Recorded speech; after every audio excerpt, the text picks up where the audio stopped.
Армандарды дұрыс армандау тәсілі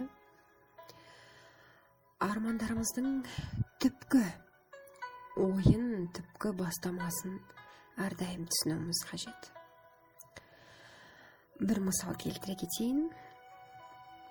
Бір әйел салмағы үлкен, бірақ әрдайым өзіне мен арықтауым керек, салмағымды тастауым керек, осынша килограмм болуым керек деп өзіне айтып, бір қажетті өзіне көлемге дейін арман орындап отырады екен де, қайтадан сол салмақты қосып отырады тастағаннан кейін.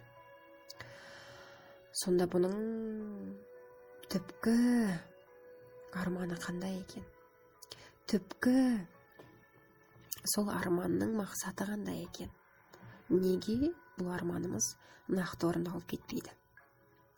Ол арманның түпкі ойы, егер мен салмағымды тастап, мысалы 55 килограмм болған жағдайда, менің дене пішінім әдемі болып, өз-өзіме сенімділігім көтеріліп кеткеннен маған басқа ер азаматтардың көзі түсіп, мен күйеуімді, жолдасымды тастап кетуден қорқамын деген түпкі ой бар екен. Ал екінші мысал, күйеуінің бай болу туралы армандағанда,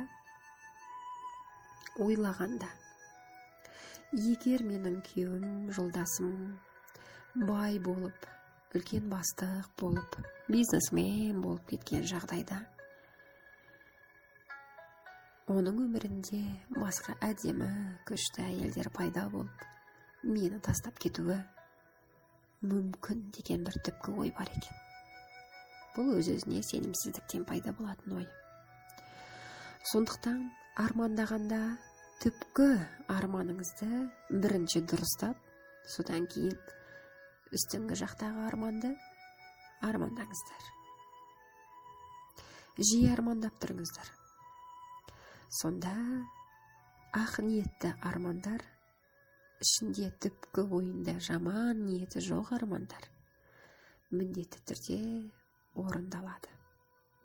Бірақ біле жүріңіздер, сол түпкі жаман армандар бірінші орындалып кетеді. Сондықтан сол ойлардан, сол армандардан, түпкі жаман армандардан айырылыңыздар.